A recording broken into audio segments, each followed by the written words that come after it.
बुलहल षष्ठी माई की जय। उपस्थित माताओं, भगवत की बड़ी कृपा की आज यहाँ उपस्थित होकर के हम लोग खमर छठ माँ की पावन कथा श्रवण कर रहे हैं। बड़े भाग्य मानुष तन पावा, सुर दुर्लभ सत ग्रंथ ही गावा। बड़े सौभाग्य की बात है कि हम मनुष्य हैं और मनुष्य होकर के हिंदू हैं। हिंदू संस्कृति सनातनी है जो युग युगांतर से चले आ रहे हैं। सनातन धर्म में अनेक पावन पर्व हैं। उनमें से एक श्रेष्ठ पर्व है माता हल षष्ठी का खबर छठ व्रत। उपस्थित माताओं के हृदय पर बैठे हुए बाल कृष्ण को प्रणाम करते हुए पावन कथा में प्रवेश करते हैं। 6 व्रतों की संज्ञा खबर छठ है, जिसमें पसर चावल खा करके उपवास तोड़ते हैं। अपितु कहा जाए तो भगवान की कृपामयी दृष्टि को प्राप्त करके यह व्रत तोड़ी जाती है। आओ उस सत्य वस्तु परमपिता आकारण करुणावरनाय कल्पतरु पीताम्बरधारी गोप गोपाल गोपपति की मुखाग्रविंद से निकले हुए हल षष्ठी व्रत कथा को श्रवण करते हैं। नारद जी कहते हैं, उत्तर में संबलपुर नाम के गांव है, जहां दीनबंधु नाम का ब्राह्मण रहता था। अपनी पत्नी के साथ रहता था। उनके कोई संतान नहीं, अतः दीनबंधु गांव के बच्चों को ही अपने बच्चे मान करके प्रेम करते थे। पूजा पाठ से आते थे तो मिठाई दे देते थे, खरीद कर करके वस्त्र आभूषण दान कर देते थे बच्चों को, बच्चियों को। इससे ब्राह्मण ही बड़े दुखी होते थे। एक बार एक ब्राह्मण देवता ने एक लड़के को दे दिया, कुछ गिफ्ट दे दिए। इसे देख करके ब्राह्मणी चिढ़ गई और हाथ से छीन लिया। इतने में वो छोटे से बच्चे ने कहा, आप क्या जानो कि बच्चे क्या होते हैं, क्योंकि आपके बच्चे ही नहीं है। इतने में ब्राह्मणी रोने लगी, छटपटाने लगी। ब्राह्मण देवता भी उदास हुए, हताश हुए, निराश हुए। एक बुजुर्ग महिला आकर के उनके पास बैठी और आकर के कहे कि बहू, क्यों दुखी होते हो? माता हल षष्ठी का व्रत करो, तुम्हारा भी संतान होगा। तो उन्होंने व्रत किया, बाल भोग कराए। छोटे छोटे लड़कों को, बच्चियों को बैठा करके बाल भोग कराए। केवल पसर चावल खा करके आप लोग व्रत करते हो, अपना नहीं बच्चों का भी ध्यान रखें। हाँ, और बाल भोग कराएं। तो फिर 1 वर्ष के भीतर उनके भी गोद हरे भरे हो गए। आंगन में किलकारियां मारने लगी, गुलाब की कलियां खिल गई। और यह ब्राह्मणी घर घर जाकर के लोगों को इनका कथा का महत्व बताने लगे। और समस्त भूलोक में, भारत भूमि पर यह व्रत सभी प्रांतों पर अपने अपने समय अनुसार करने लगे। बोलो हल षष्ठी मात की जय। बोल भक्तवत्सल भगवान की जय। उमापति महादेव की जय। मात हल षष्ठी की जय। आओ प्राचीन व्रत हल षष्ठी मैया की प्रथम कथा में प्रवेश करते हैं। एक समय की बात है, धर्मराज युधिष्ठिर के साथ भगवान माधव मुरली मनोहर बैठे हुए थे। तभी युधिष्ठिर जी ने पूछा कि भगवान मधुसूदन, आप कोई ऐसे मनोकामना पूर्ण करने वाले व्रत बता दीजिए जिनके करने से माता की गर्भ की रक्षा हो सके और भारत अपितु पूरे ब्रह्मांड की स्त्रियों के आने वाली संतान और जो हो चुके हैं वे सभी संतान की रक्षा हो, जिसे दीर्घ आयु पुत्र प्राप्त हो। तो भगवान श्री कृष्ण ने युधिष्ठिर के ऊपर में कृपा करते हुए कहा, एक व्रत है जिनको कहते हैं हल षष्ठी व्रत, जिनके करने से मेरे बड़े भैया बलराम की प्राप्ति हुई। तब जाकर के युधिष्ठिर ने कहा, ये व्रत कैसे प्रारंभ हुआ? कहते हैं कि देवकी माता जब कंस के कारागार पर मथुरा में बंद थे, उस समय नारद जी ने उनके दुखों को देखते हुए कारागार में प्रकट होकर के बोले, माँ, आपके 6 पुत्रों को दुष्ट ने तो मार डाला है। परंतु आप चाहो तो जेल के अंदर भी हल षष्ठी व्रत कर सकते हो। जैसे आज की स्थिति पे मानो कोरोना काल में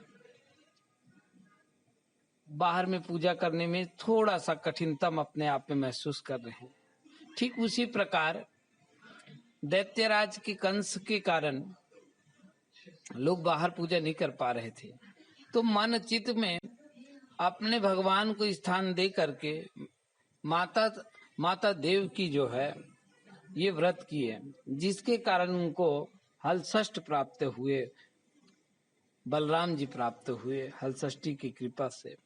इसीलिए इसी नाम से हलधर बलराम जी, इसलिए इसका नाम पड़ गया हल षष्ठ। बोल भक्तवत्सल भगवान की जय। ये है हल षष्ठी माता की महत्तम। अब आते हैं, एक राजा हुआ, प्रथम कथा में एक राजा हुआ जिनका नाम था आर्यव्रत में एक राजा हुआ जिनका नाम था चंद्रवत। चंद्रवत नाम के राजा प्रतापी थे, अपने प्रजा को पुत्र तुल्य मानते थे, पुत्र तुल्य मानते थे। इसीलिए प्रजाओं के सुखों के ध्यान रख के उन्होंने एक तालाब बनाया, लेकिन तालाब में पानी नहीं रहता था। बड़े बड़े विद्वान संत महात्माओं से जब पूजा पाठ करवाए तो जल देवता कृपा करके स्वप्न में आया और कहा, तुम्हारा एक पुत्र है, उनको आप बलि दे दो तो मैं वहां पर तालाब में रहना प्रारंभ कर दूं। राजा ने कहा, 100 तालाब के बराबर एक पुत्र होता है, मैं कैसे एक पुत्र को बलिदान दे दूं, भले तालाब में पानी रहे या न रहे। आने जाने वाले राहगीर तालाब खोदने वाले को कोसते थे कि क्या क्या पुण्य किया है, क्या पाप किया है कि तालाब बनाया, पानी ना रहा। तब जा करके ये बात राजकुमार को जब पता चले तो सफेद घोड़े पर सवार होकर के वह जो है चला गया तालाब के बीच में और जल देवता से प्रार्थना किए कि आप जो हो आओ, मैं आपके शरण में हूँ, आप जलमग्न हो जाओ। इस बात से जल देवता जलमग्न तो हो गए, जलजीव आवाज करने लगे, लेकिन राजा दुखी हो गए, राहगीर सब सुखी हो गए, प्रजा सुखी हो गए, राजा दुखी हो गए। राजा जंगल चले गए। जब जंगल गए तो उन्होंने देखा क्या, जंगल चले गए और उन्होंने देखा कि वहां पर 5 स्त्रियां हल षष्ठी व्रत की पूजन कर रही है। राजा ने पूछा ये कौन सी व्रत है, तो उन्होंने व्रत का महत्व बताए। राजा ने अपनी रानी के साथ ये व्रत किया, करने से तालाब से वह पुत्र सजीव बाहर निकल गए और राजा ने घोषणा किया संसार का श्रेष्ठ व्रत है जिनके करने से मृत पुत्र भी पुनः प्राप्त हो सकता है। बोलो हल षष्ठी माई की जय।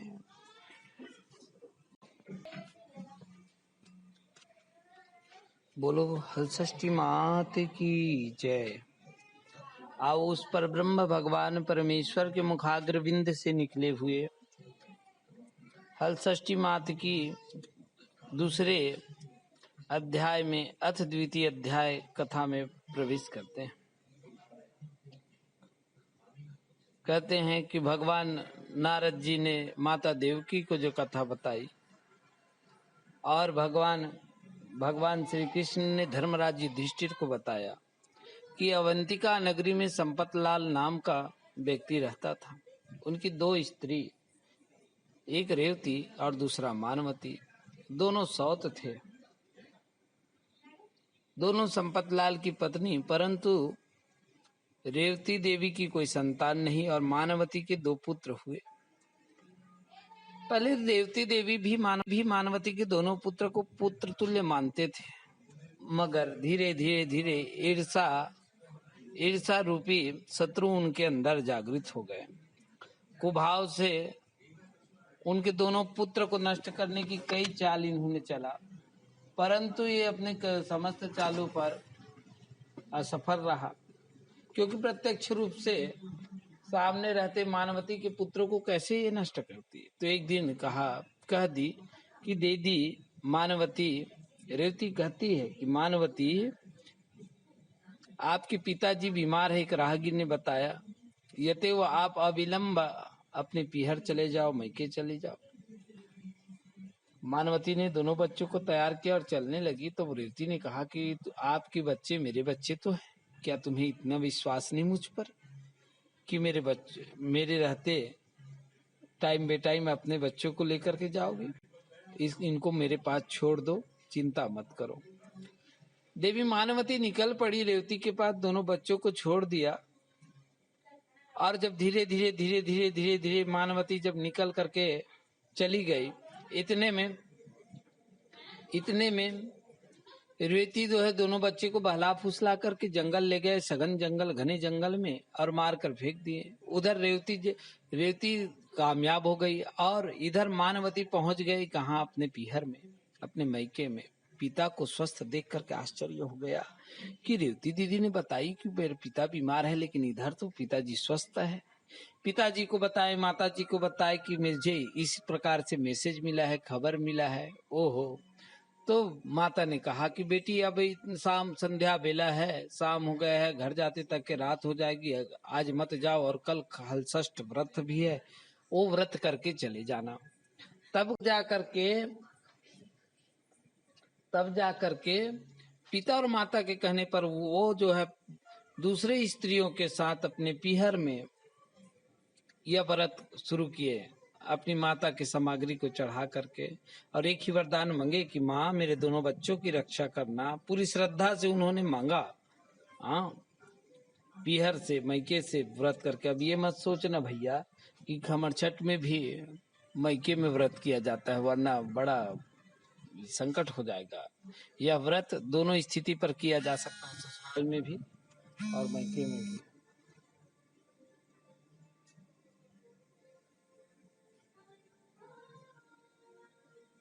ससुराल में भी और मैके में भी। हाँ, तो तब जाकर के हलषष्ठी में यह कृपा करके उनके दोनों बच्चे को सजीव जीवित कर दिए और जीवित करके जंगल में ही छोड़ दिया। इतने में चलती मानवती जब रस्ते आने लगे, तब दोनों बच्चों को देख करके घोष आश्चर्य हुआ। तब माँ बच्चों को पूछा, माँ ने, कि बच्चों जंगल में कैसे आए? तब पूरी घटना बच्चों ने बताया कि माता रेवती ने मार दिए थे, लेकिन हलषष्ठी माता पार्वती मैया, गौरी मैया प्रकट हो करके अमृत वर्षणी अपने हाथों से स्पर्श करके सजीव कर दिया माँ। तब जा करके नगर आकर के उन्होंने अपनी सौत रेवती को बताया कि आपका भी पुत्र होगा। संकट और समस्या का निदान हलषष्ठी मैया कर सकती है। और फिर उसी दिन रेवती ने भी व्रत किया, श्रद्धा पूर्वक उनको भी फल मिला। बोलो भक्तवत्सल भगवान की जय। आओ हलषष्ठी मैया की तीसरी व्रत कथा में प्रवेश करते हैं। बोलो भक्तवत्सल भगवान की, हलषष्ठी मात की जय। एक धनवान ग्वाला रहता था, उनकी एक पत्नी ग्वालिन बड़ी चतुर और कृपण थी। ये दूध बेचती थी, घी बेचती थी, दही बेचती थी। हलषष्ठी माता के व्रत में गाय के दूध को भैंस के दूध दही बता करके बेच दिया।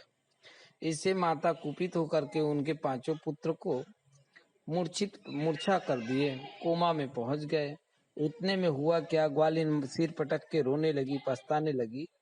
तब जाकर के नगर के वृद्ध ब्राह्मणों ने, महिलाओं ने, सखियों ने बताया कि जाओ, गाय के जो दूध दही है उनको वापस लेकर के भैंस के दे के आ जाओ, तूने छल किया है।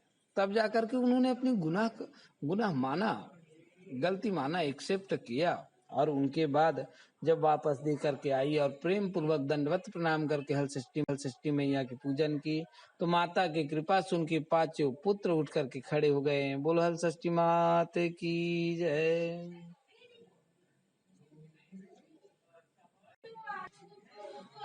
बोलो हलषष्ठी मात की जय। आओ इस पावन काल पर हलषष्ठी मात की चौथी कथा श्रवण करते हैं। माताओं, श्रद्धा पूर्वक हाथ में पसर चावल लेकर के श्रवण करें। मध्य प्रदेश की सघन जंगल में एक भिलनी अपने परिवार सहित रहती थी। उनकी तीन पुत्री थी और उनके दासी जो उनको सहेली के समप्रिय। वह दासी के दो पुत्र थे। भिलनी रानी अपने पुत्रियों के समान भिलनी अपने दासी के पुत्रों को भी प्रेम करती थी।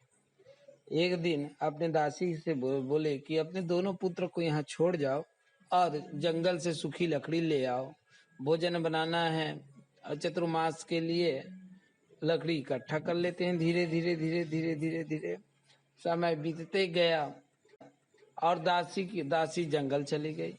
इधर दासी के दोनों पुत्र खेलते खालते तालाब में पहुंच गए तैरने के लिए। वहां बड़े बड़े बच्चों के साथ इनका मल युद्ध हो गया और धोखे से खेलते खेलते दासी के दोनों पुत्र मृत्यु को प्राप्त कर लेते हैं, अकाल मृत्यु।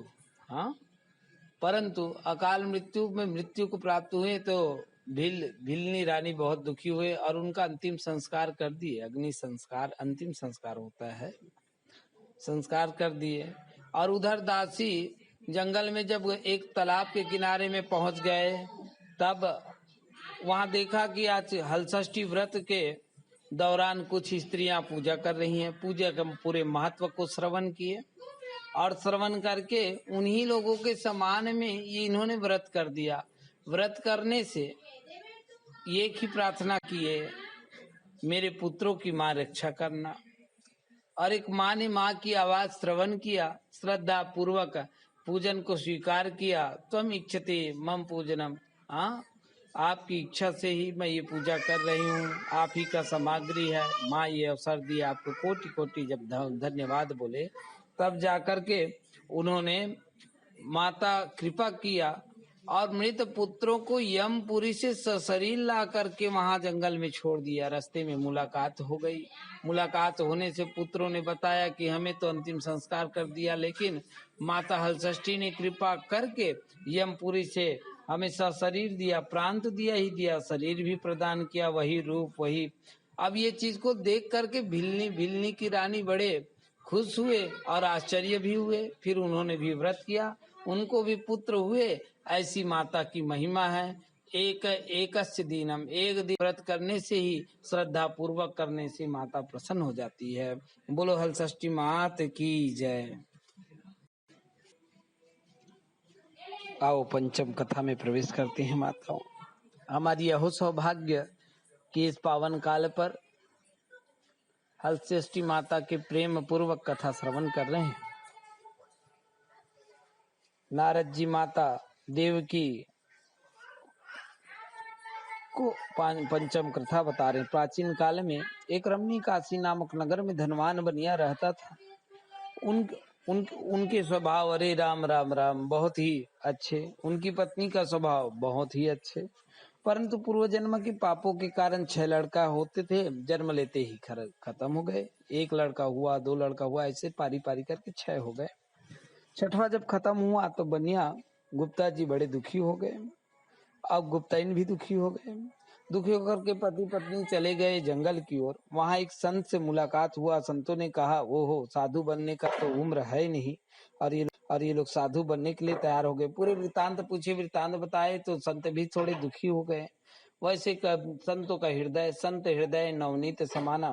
संत ने कृपा की उन पर और कृपा करके ध्यान लगा करके गए और जा करके कुबेर लोग देखा, इंद्र लोग देखा, वहां नहीं मिले। चंद्र लोग देखा, नहीं मिला। अंत काल में बालक ब्रह्मलोक में मिला तो बालक को बोले, तुम्हारी माता पिता आपको बुला रहे हैं, चलो जाओ गर्भ में जाओ। तो उन्होंने कहा, बार बार मैं जन्म लेता हूँ, बार बार उनके पूर्व जन्म के पापों के कारण मर जाता हूँ। तो बोले, ब्रह्मा जी से निवेदन किए कि ब्रह्मा जी कोई उपाय बता दो ताकि वो लोग सुखी हो जाए। तब जाके ब्रह्मा जी ने कहा, उनको हलषष्ठी व्रत करने के लिए बोलिए ना। और छोटे छोटे शुद्ध वस्त्र का टुकड़े चढ़ाए, जिसको छत्तीसगढ़ी में पोती कहते हैं और हिंदी में पोता कहते हैं। उसे जब संतान हो जाए, पहले व्रत करे जिसके प्रभाव संतान होगा, और पोता को रखे रहे। संतान होते ही 6 बार उनके पीठ में मारे, दीर्घायु भवा दीर्घायु भवा दीर्घायु भवा, यह श्री कृष्णाय नमः बोल लो।